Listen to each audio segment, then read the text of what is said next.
Vamos para mais um vídeo deste canal, né? E o vídeo de hoje eu prometo que vai ser um vídeo bem curtinho. Se o vídeo ficar muito extenso, se chegar a 9 minutos, eu dou uma pausa e continuo em outro vídeo. E aí eu vou dividir em parte 1 e parte 2.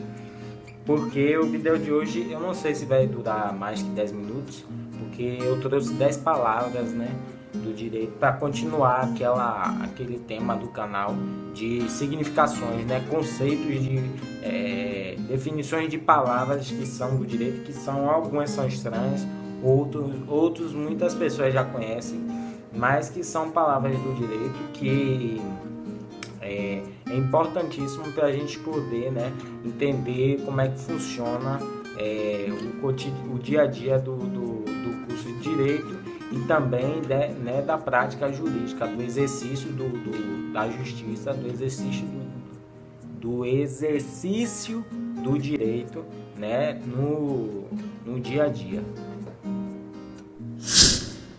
Então, pessoal, a primeira palavra que eu separei aqui, né, entre as 10 palavras de significações deste vídeo é a palavra agravante, né?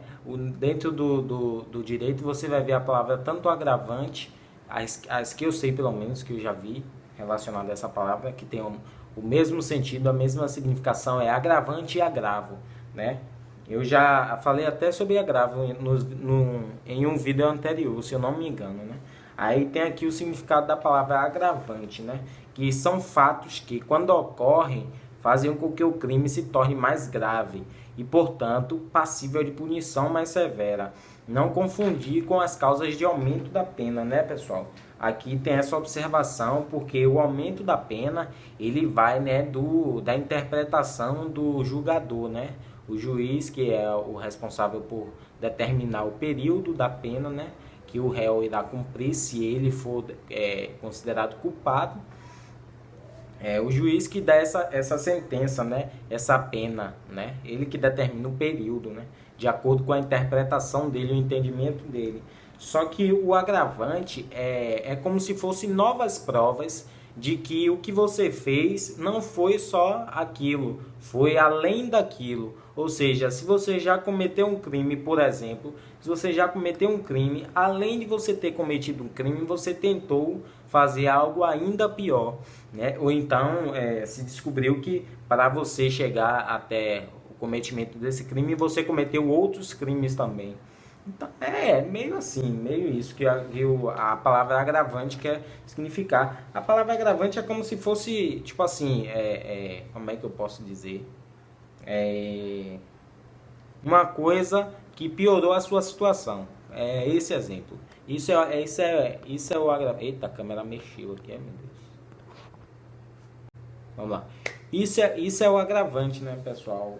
Os fatos, né, que podem, né, aumentar, né, aumentar não. Os fatos que podem causar o crime que foi cometido mais grave, né? A segunda palavra é atenuante, né? Que são fatos que, quando ocorrem, fazem com que um crime se torne menos grave e, portanto, passível de punição menos severa. Ou seja, isso não significa que o juiz diminuirá a pena. Isso significa que a punição não será tão severa quanto se houvesse um agravante, né? Que o agravante é aí que ocorre, né, a contraposição entre agravante e atenuante. São coisas diferentes, totalmente distintas, né? São coisas divergentes. Enquanto um é a possibilidade de tornar o crime mais grave, outro a possibilidade de diminuir a punição, né, daquela pessoa que está sendo acusada, né, que torna o crime menos grave, é o atenuante. A terceira palavra é usada muito também, né, no ordenamento jurídico, né, e no curso de Direito se vê muito essa palavra, que é as alegações. E depois dessa palavra tem outra que vem uma palavra no final que complementa ela e que também vai na mesma linha de raciocínio. A primeira palavra é alegações e a outra é alegações finais. Definindo alegações, é a razão de fato ou de direito produzidas em juízo pelos litigantes, arrazoado ou alegado. O que são os litigantes? São as partes, né, que estão ali envolvidas nesse processo, né? Quando se tem um réu, né, tem um acusador, que pode ser um promotor, ou esse promotor é advogado, no caso pode ser um advogado também particular. Tem o réu que é acusado, né, por uma pessoa, e esse réu tem um advogado de defesa, ou seja, o advogado de defesa e o promotor são os litigantes, né, são as partes que têm interesse por essa ação.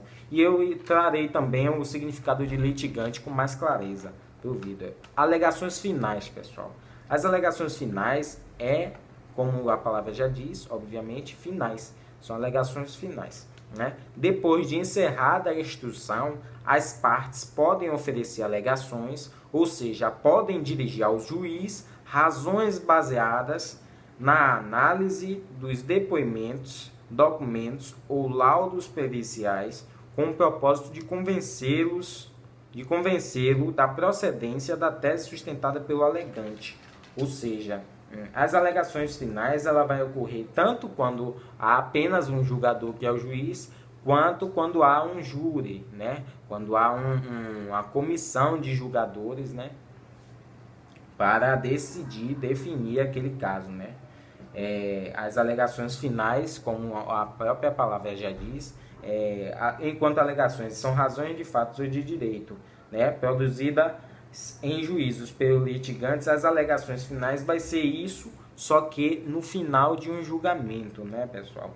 Onde você vai ali, né, pontuar as suas teses defendidas, né? Você vai pontuar as suas teses defendidas, você vai reafirmar, né, as suas provas, seja pela parte do acusador, seja pela defesa, né? Você vai reafirmar suas provas. No caso da defesa, você vai reafirmar que o seu cliente é inocente e tal, por várias razões, inúmeras razões. E essas alegações finais são importantíssimas, porque é o momento em que o jogo pode virar. Como é isso, pessoal? O jogo pode virar no sentido de, se a defesa está achando que o seu cliente irá ser condenado, no momento das alegações finais, né, dessa oratória desse advogado, ele pode conseguir convencer o júri, né, e mudar totalmente o quadro desse julgamento, né?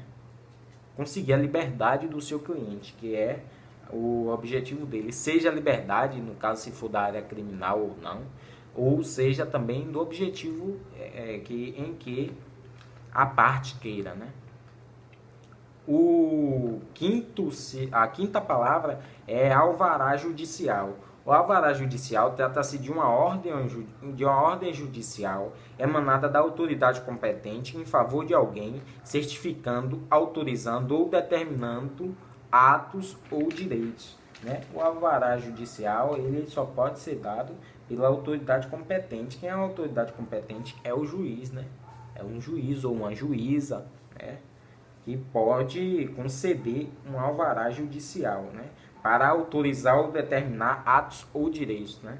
Essa decisão aí parte de um juiz, né, que é quem tem a competência de prestar esse papel. Autuar é a sexta palavra. Autuar, né? Autuar é a sexta palavra. Autuar significa lavrar um auto contra alguém. Reunir em forma de processo a petição e documentos apresentados em juízo. Processar. Autuar também é sinônimo de processar, né? A sétima palavra é aditamento. Aditamento é o ato de emendar, reformar ou alterar o conteúdo de um documento, como uma petição inicial ou a denúncia, com a finalidade de complementação ou esclarecimento de um fato novo ou de um fato obscuro nele contido, né? Isso aí, aditamento, é como se fosse um acréscimo de ou prova, né? Ou algum documento algum documento probatório que venha a favorecer o réu, ou que venha a incriminar o réu, comprovando que ele cometeu tal crime, tal fato, né? É isso que é o aditamento. Abjudicar é o ato judicial pelo qual desapossa-se o possuidor ilegítimo da coisa indevidamente possuída, ou seja, consiste em retirar do possuidor aquilo que não lhe pertence, né? Aquilo que não é seu. Arguição de suspeição. Arguição de suspeição é um processo para afastar do caso um juiz, membro do Ministério Público ou servidor da Justiça que se desconfie de ser parcial em um caso por ter motivo para estar interessado nele. Seus atos no processo são anulados e há novo sorteio para a distribuição de outro relator, né, pessoal? Aqui a arguição de suspeição teve um advogado aqui no Brasil, né? Esse advogado é de notória, né, experiência, né, profissionalidade, que ele arguiu, ele entrou com esse processo, né, de arguição de suspeição contra um juiz, porque esse juiz é suspeito de cometer várias arbitrariedades no exercício de seu papel como juiz, né? E quem sabe do que eu estou falando vai entender aí também o meu posicionamento político, que eu sou totalmente contra a parcialidade, né, do juiz. A absolvição é a última palavra e eu estou vendo que o vídeo já está por fim, pois consegui bater a meta, eu acho que sim, né? A absolvição é a última palavra e é a decisão de um magistrado proferida por meio de uma sentença de que o réu não é culpado. Enquanto não houver o trânsito em julgado, poderá ainda haver recurso contra a absolvição do réu. Esse recurso vai partir de quem? Do Ministério Público. Que talvez, né? Do Ministério Público, sim. Não confundir com absorção, tá, pessoal? Não pode confundir absolvição com absorção. Então, o vídeo de hoje foi sobre isso, pessoal. Eu agradeço muito a vocês por estarem assistindo o vídeo. Deixem o like, o joinha, compartilhem aí com os amigos, ativem o sininho para receber, né, os vídeos e tem muito mais, pessoal. Por hoje é só e valeu, até a próxima.